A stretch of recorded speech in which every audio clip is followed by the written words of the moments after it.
प्रिय विद्यार्थियों, आज मैं आप लोगों के लिए संस्कृत भारती भाग 4 का 5वां पाठ गुरु भक्तः आरुणि का वीडियो बना रही हूँ। आप सभी विद्यार्थियों से मेरा अनुरोध है कि आप इस चैनल को सब्सक्राइब करिएगा, लाइक कीजिएगा, बेल आइकन प्रेस करिएगा ताकि आपको ये वीडियो सबसे पहले पहुँचे। मेरा प्रयास आपको कैसा लगा अपने विचार कमेंट के द्वारा अवश्य बताइएगा। बहुत सारे बच्चों को संस्कृत पढ़ने में समझने में कठिनाई होती है, उनके पास बहुत सारी सुविधाएं अवेलेबल नहीं हैं, तो मैंने सोचा कि उन बच्चों के लिए एक छोटा सा प्रयास किया जाए। आपको मेरा वीडियो कैसा लगा आप कमेंट के द्वारा अवश्य बताएंगे। सबसे पहले हम लोग इस पाठ का हिंदी अनुवाद करेंगे। इसमें आदर्श शिष्य आरुणि की कहानी है, जो बहुत बड़ा गुरु भक्त था। तो हम लोग इस पाठ का हिंदी अनुवाद करते हैं और उसके बाद इसके अभ्यास प्रश्नों को देखते हैं। चलिए शुरू करते हैं आज का अपना विषय। प्राचीन कालस्य कथा अस्ति। प्राचीन काल की कथा है। एकस्मिन् आश्रमे ऋषि धौम्यः शिष्य सह वसति स्म। एक आश्रम में ऋषि धौम्य शिष्यों के साथ रहते थे। ते शिष्याः आश्रमं निक्षाः कृषिक्षेत्रेषु कृषिकार्यमपि कुर्वन्ति स्म। वे सभी शिष्य आश्रम के नज़दीक खेतों में कृषि का कार्य भी करते थे। तेषु एकः अतीव सरलः बालः आसीत्। उनमें से एक बहुत ही सीधा बालक था। तस्य नाम आरुणि आसीत्। उसका नाम आरुणि था। वर्षाकाले एकस्मिन् दिवसे प्रचंडा वृष्टिरभवत्। वर्षा ऋतु में एक दिन बहुत तेज वर्षा हुई। पूर्वं धानक्षेत्रे धान्यं रोपितमासीत्। पहले से धान के खेत में धान रोपा हुआ था। अतः तत्र जलम रक्षणीयमासीत्। इसलिए वहाँ जल की रक्षा करनी थी। गुरु धौम्य आरुणिम आहूय अवदत्। गुरु धौम्य ने आरुणि को बुलाकर बोला, आरुणि उसको संबोधित करते हुए, आरुणि धान्य क्षेत्रम गच्छ। धान के खेत को जाओ। तत्र जलस्य रक्षणं कुरु। और वहाँ जल की रक्षा करो। त्वरितमेव आरुणि धान्य क्षेत्रम प्रति अगच्छत्। शीघ्र ही तुरंत ही आरुणि धान के खेत की ओर गया। एकस्मिन् स्थले क्षेत्रबन्धः भग्न आसीत्। एक स्थान पर खेत का बांध जो है वो टूटा हुआ था। भग्ना मतलब टूटा हुआ। तेन कारणेन क्षेत्रस्य जलम बहिः निर्गच्छति स्म। जिस कारण से खेत का जल बाहर निकल रहा था। जलस्य रक्षणार्थम क्षेत्रस्य बंधः आवश्यकम रक्षणीयम। जल के बहाव को रोकने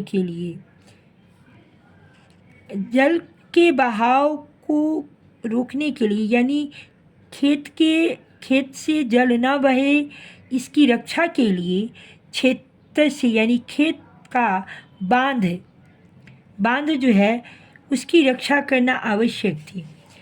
इत्यारुणि अचिंत्यत। इसलिए आरुणि ने सोचा। भग्ने क्षेत्रबंधे आरुणि मृत्तिकाम स्थापितवान। टूटे हुए खेत के बांध पर आरुणि मिट्टी स्थापित करने लगा, यानी मिट्टी फेंकने लगा। परंतु त्वरितमेव उग्रेण जलवेगेन मृत्तिका प्रवाहिता। परंतु शीघ्र ही पानी के तेज बहाव के कारण मिट्टी जो है वो बह जा रही थी। आरुणि बारम क्षेत्रबंधे मृत्तिकाम अक्षिपत। आरुणि बार बार खेत के बांध पर मिट्टी फेंक रहा था, परंतु शकला प्रयासा व्यर्था एव अभवन। लेकिन सारे प्रयास बेकार ही हुए। आरुणि एकम उपाय चिंतितवान। आरुणि ने एक उपाय सोचा। क्षेत्रबंधे अस्मिन् स्वमेव सायित्वा जलावरोधम करिष्यामि। इस खेत के बांध पर मैं स्वयं ही सोकर जल के बहाव को रोकूंगा। सः तस्मिन् भग्ने क्षेत्रबंधे कदर्माक्ति जले लंबमान अतिष्ठत्। वह उस टूटे हुए खेत के बांध पर, कीचड़ से युक्त खेत के बांध पर जल में लेट गया। लंबमान यानी लेट गया। जलस्य प्रवाह रुद्ध, जल का बहाव रुका। ऊपरीं वृष्टि शरीरे शैत्यम कष्टम च, और ऊपर से वर्षा के कारण शरीर जो है वो ठंडक का अनुभव करने लगा। तथापि धान्य क्षेत्र से रक्षणाय आरुणि तत्र तथैव अतिष्ठत्। फिर भी धान के खेत की रक्षा के लिए आरुणि वहाँ वैसे ही रहा। संध्या आगता, शाम आई। वृष्टिर्पगता, वर्षा समाप्त हुई। आरुणि धान्य क्षेत्रात् न प्रत्यागता, आरुणि धान के खेत से नहीं लौटा। आश्रमे गुरु धौम्यः चिंतितो अभवत्, आश्रम में गुरु धौम्य चिंतित हुए। सह शिष्य सह क्षेत्रम अगच्छत्, वह शिष्यों के साथ खेत को गए। दूरात धौम्या आरुणिम आह्वयत्, दूर से ही धौम्य ने आरुणि को पुकारा। क्षेत्र वंदे तथैव लंबमानः आरुणि उच्च उत्तरत्, खेत के बांध पर वैसे ही लेटे हुए आरुणि ने जोर से उत्तर दिया। गुरुपाद, अत्र क्षेत्र वंदे शायितः अस्मि। गुरुजी, यहाँ खेत के बांध पर सोया हुआ हूँ। सर्वे तत्र आगच्छन्, सभी वहाँ पहुँचे। पूर्णतयः आर्द्रं कदर्माक्तं च आरुणिं दृष्ट्वा धौम्यस्य हृदयं स्नेहेन आर्द्रम अभवत्। पूरी तरह से ठंडा और कीचड़ से युक्त आरुणि को देखकर ऋषि धौम्य का हृदय आर्द्र हुआ, द्रवित हुआ। सो अवदत्, वह बोले, उत्तिष्ठ आरुणे, उठो आरुणि। त्वं परिश्रमेण निष्ठया च सर्वेषां हृदयं जीतवानसि। तुमने परिश्रम और निष्ठा से सबका हृदय जीता है। ऐसा आरुणि स्वयस्य गुरुभक्त्या कर्तव्यनिष्ठया च संसारे सर्वदा अस्मरणीयो अभवत्। यह आरुणि अपनी गुरुभक्ति और निष्ठा के कारण संसार में हमेशा के लिए अमर हुआ। तो इस तरह से हम लोगों ने इस पाठ का हिंदी अनुवाद किया। आप विद्यार्थियों से मेरा अनुरोध है कि आप इस पाठ के कठिन शब्दार्थों को अवश्य याद करेंगे, जिससे आपके लिए ये पाठ जो है आसान हो जाएगा। अब हम चलते हैं इस पाठ के अभ्यास प्रश्नों को देख लेते हैं। हमारा सबसे पहला प्रश्न है, एक शब्द में उत्तर देना है। आप देखेंगे संस्कृत में अगर थोड़ा सा आप ध्यान देंगे तो बहुत ही आसान हो जाता है। प्रश्नवाचक जो शब्द है उसके स्थान पे उत्तरवाचक शब्द को अगर रख के बाकी सेंटेंस ज्यों का त्यों लिख दिया जाए तो आपका आंसर कंप्लीट हो जाता है। यहाँ हम देखेंगे कि आरुणि गुरु का आसीत, आरुणि के गुरु कौन थे, तो यहाँ पे कह के जगह पे धौम्यः लिख देंगे, यानी आरुणि गुरु धौम्यः आसीत, तो आपका उत्तर हो जाएगा।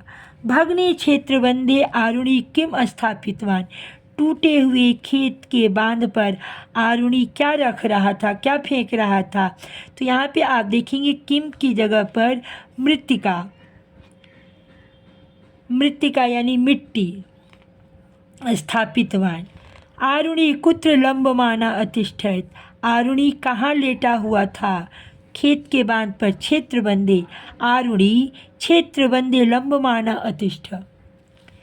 क्षेत्र बंदे आरुणिं दृष्ट्वा धौम्यस्य हृदयं कीदृशम अभवत्, तो क्षेत्र बंदे आरुणिं दृष्ट्वा धौम्यस्य हृदयं कीदृशम यानी स्नेहेन आर्द्रम अभवत्, स्नेह से द्रवित हुआ। आरुणि संसारेण केन कारणेन स्मरणीय अभवत्, आरुणि संसार में किस कारण से याद करने योग्य हुआ, तो आरुणि संसारी स्वगुरु भक्त्या कर्तव्यनिष्ठया च स्मरणीय अभवत्। क्वेश्चन नंबर 2 में हमें सही और गलत का निशान लगाना है। आश्रमे शिष्या कृषि क्षेत्रेषु कृषि कार्यम अपि कुर्वन्ति स्म, यह सेंटेंस सही है। ख आरुणि मित्रे सह क्षेत्रबंधम प्रति अगच्छत। आरुणि मित्रों के साथ खेत की ओर गया, गलत है, अकेले गया। क्षेत्रबंधः भग्नः दृष्ट्वा आरुणि आश्रमम आगच्छत। खेत के बांध को टूटा हुआ देखकर आरुणि आश्रम आ गया, ये भी गलत है। आरुणे प्रयासेन एव धान्य क्षेत्री जलरक्षणम अभवत। आरुणि के प्रयास से ही धान के खेत का जल रक्षण हुआ, ये सही है। आरुणि न प्रत्यागता इति ज्ञात्वा धौम्यः निश्चिन्तः अभवत। आरुणि नहीं लौटा, यह जानकर धौम्य निश्चिंत हुए, यह गलत है। क्वेश्चन नंबर 3 में हम लोगों को क्या करना है कि वाक्य में प्रयोग करना है। तो इस पेज के माध्यम से हम आपको वाक्य में प्रयोग करना सिखाएंगे। हमारा सबसे पहला प्रश्न है वर्षा काले। वर्षा काले से हमें वाक्य बनाना है। तो वर्षा काले से हम वाक्य बनाएंगे। जो अंडरलाइन किया हुआ शब्द है वही शब्द आपको दिया हुआ है यहाँ पे वाक्य बनाने के लिए, और मैंने ये वाक्य इसमें ये बनाया है। वर्षा काले तडागः जलेन प्लावती। वर्षा के ऋतु में तालाब जो हैं जल से भर जाते हैं। प्लवती मतलब होता है भर जाना। दर्पणः भग्नः आसीत्। भग्न मतलब टूटा हुआ था, तो शीशा जो है आईना टूटा था। ग्रामम निक्षा विद्यालय अस्ति। अब निक्षा शब्द के अर्थ में ग्रामम में द्वितीय विभक्ति का प्रयोग हुआ है उपपद विभक्ति के कारण। तो गांव के पास में विद्यालय है। ग्रामम निक्षा विद्यालय अस्ति, गांव के पास में विद्यालय है। सह सायिता आसीत्, वह सोया हुआ है। सायिता मतलब सोया हुआ, और शायित्वा मतलब सोकर। सह सायित्वा अवदत्, वह सोकर बोला। इस तरह से मैंने आपको इन शब्दों से वाक्य बनाना बताया। हमारा अगला प्रश्न है, आपको रेखांकित शब्द जो हैं उनके कारण सहित विभक्ति बताना है। पहला प्रश्न, आश्रम में धौम्य वसति स्म। आश्रम में धौम्य रहते थे। तो आश्रम में अधिकरण कारक है और विभक्ति सप्तमी है। अधिकरण में, क्योंकि अधिकरण कारक का चिन्ह होता है में पर और उसमें सप्तमी विभक्ति होती है। प्रचंडा वृष्टि अभवत। वृष्टि में कर्ता कारक है, कर्ता में आपकी प्रथमा विभक्ति है। क्षेत्रम, क्षेत्रम जो है वो कर्म कारक है और इसमें द्वितीय विभक्ति है। शिष्य, शिष्य जो है ये आपका करण कारक है, तृतीय विभक्ति का बहुवचन का शब्द है। इसमें करण में तृतीय विभक्ति है। धौम्य, धौम्य आरुणिम, आरुणिम में कर्म कारक में द्वितीय विभक्ति का प्रयोग हुआ है। और धान्य क्षेत्रात्, धान्य क्षेत्रात् में अपादान कारक में पंचमी विभक्ति का प्रयोग हुआ है। क्वेश्चन नंबर 5 में हम लोगों को क्या करना है कि आपको क्रियाओं का पद परिचय करना है। अब यहाँ आप देखेंगे कि अतिष्ठत है। अतिष्ठत में सिथा धातु है, लंग लकार है, प्रथम पुरुष है और एक वचन है। उसी प्रकार से यहाँ असी है। असी में आपका देखेंगे कि अस धातु है, लंग लकार है और ये मध्यम पुरुष है। मध्यम असी, सथा, सथा इसका रूप चलता है असी, सथा और सथा चलता है। सॉरी, ये लंग लकार नहीं है, ये लट लकार है। अस्ति सतह संति और असी सथा सथा, ये लट लकार है, मध्यम पुरुष है, एक वचन है। लट लकार में आसी आस्तम होता है। यहाँ अक्षिपत में छिप धातु है, लंग लकार है, प्रथम पुरुष है और एक वचन है। करिष्यामि में क्री धातु है, करने के अर्थ में, लिट लकार है, उत्तम पुरुष है, यामी यावह यामह और एक वचन है। आहवयत में आहूय धातु है और ये लंग लकार है, प्रथम पुरुष है और एक वचन है। उत्तिष्ठ में उत्तिष्ठ धातु है, उठने के अर्थ में। उठने के अर्थ में उत्तिष्ठ का प्रयोग होता है और ये लोट लकार है, मध्यम पुरुष है और एक वचन है। इस प्रकार से हम लोगों ने इन शब्दों का पद परिचय किया। क्वेश्चन नंबर 6 में क्या करना है कि निर्देशानुसार शब्द रूप लिखना है। भूमि का प्रथमा विभक्ति में, मृत्तिका का षष्ठी में, ऋषि का संबोधन में, ज्ञानीन का तृतीया में, क्षेत्रम का द्वितीया में। तो मैंने यहाँ पे आपको इसको लिख के बताया है। अब आप देखेंगे कि भूमि शब्द जो है ये इकारांत स्त्रीलिंग शब्द है और इसका रूप मति की तरह चलेगा प्रथमा विभक्ति में। मति ही मति मत्यः, भूमि भूमि भूमयः। मृत्तिका अकारांत स्त्रीलिंग शब्द है, इसका रूप लता की तरह चलेगा षष्ठी विभक्ति में। मृत्तिकायाः मृत्तिकयो मृत्तिकायां। ऋषि जो है इकारांत पुल्लिंग शब्द है, इसका रूप मुनि की तरह चलेगा, तो ऋषे ऋषि ऋषयः। ज्ञानीन जो है व्यंजनांत शब्द है, तो इसका रूप चलेगा ज्ञानिना ज्ञानिभ्याम ज्ञानिभिः। क्षेत्रम नपुंसकलिंग अकारांत नपुंसकलिंग शब्द है, इसका द्वितीय विभक्ति में रूप चलेगा क्षेत्रम क्षेत्रे क्षेत्राणि। क्वेश्चन नंबर 7 में संस्कृत में अनुवाद करना है, तो मैंने यहाँ पे इसका अनुवाद किया है। आप सभी विद्यार्थियों को पढ़ने में तकलीफ़ ना हो इसलिए यहाँ आप देखेंगे कि मैंने ये जो है किया है। धौम्य के आश्रम में अनेक शिष्य रहते थे। धौम्यस्य आश्रमी अनेका शिष्या वसते स्म। यहाँ पे सम का प्रयोग करके आप लट लकार की क्रिया प्रयोग कर सकते हैं या फिर लंग लकार की क्रिया भी दिखा सकते हैं। जैसे धौम्यस्य आश्रमी अनेके शिष्या अभवन्। धौम्य के आश्रम में अनेकों शिष्य रहते थे। अगला प्रश्न है, आरुणि के सभी प्रयास विफल हो गए। आरुणेः सकला प्रयासा व्यर्था अभूवन्। आरुणि को देखकर धौम्य खुश हो गए। आरुणिं दृष्ट्वा धौम्यः प्रसीदत्।